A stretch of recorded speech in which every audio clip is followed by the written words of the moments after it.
The world is a marketplace, and perhaps no other people embrace this belief more successfully than we Americans.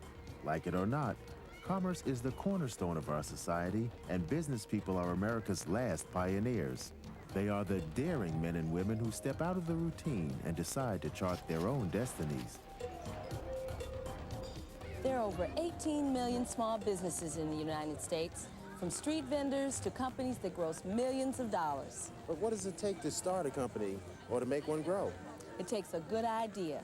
It takes hard work and a commitment to success. Hi, I'm Nancy Flake. And I'm Wilfred Williams. Welcome to the Small Business Magazine.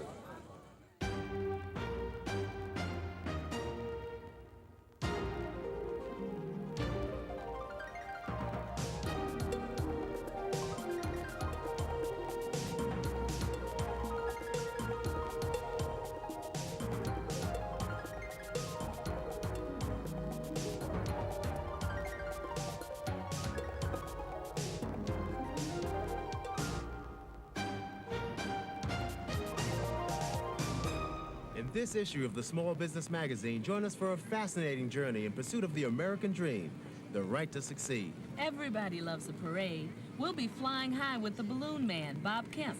A View from the Top features one of America's most successful black businessmen, John Johnson. Advertising is not a risky business. Tom Burrell of Burrell Advertising tells us why. And of course, we'll have tips from successful members of the business community on Business Tips. But first, this week's Small Business Magazine's departments.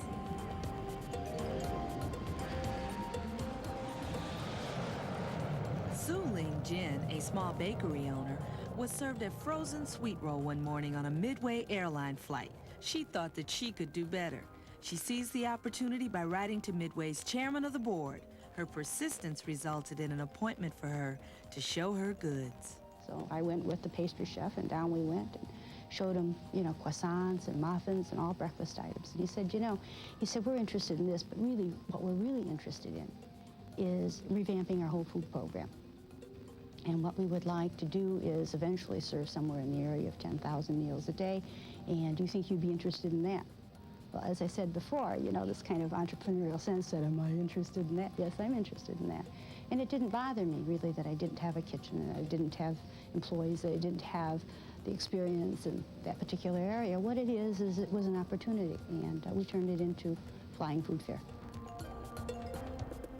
James Espinoza, a truck driver, salesman, and a dreamer, decided to start his own business. In just a few years, he built his company, Orange Coast Electric Supply, into a success with annual sales of over $9 million. I've been a salesman most of my professional life, and when you determine in an industry like I have in our industry that I could do all those kinds of things and manage a company for somebody else, I think I saw plenty of opportunity there that I could go do it myself, which I think is probably the typical American dream, so I took a chance on it.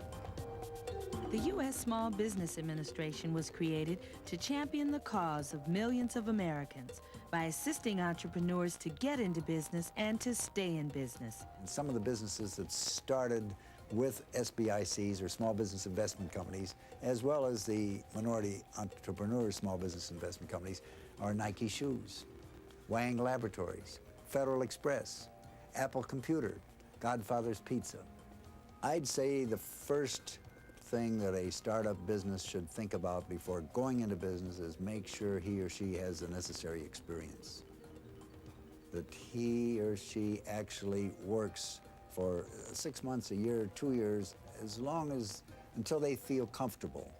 And try some ideas out. If you get ideas, sometimes people who are working for a person at a job says, I'm not going to give them my good ideas. I'm going to wait till I go into business for myself. Try the ideas out. See if they succeed. Ideas will come to you 100-fold when you're in business for yourself. They do come all the time. Try these ideas out. See if they work. See if you're thinking along the right line with your person you're working for. So that's number one, experience. Second, make sure you know something about keeping records. Know where you are at the end of the day, the end of the week, the end of the month. Know what you're doing. So have some kind of a business sense as far as keeping records. So many people come to the Small Business Administration. They know everything about their product. They know everything about their service, but they've never learned how to manage. And by managing, you've got to have your records in shape. You've got to know how to deal with employees. There's a whole game there about managing a business that is more than just being able to produce a product or be able to perform a service. Faith, and family devotion.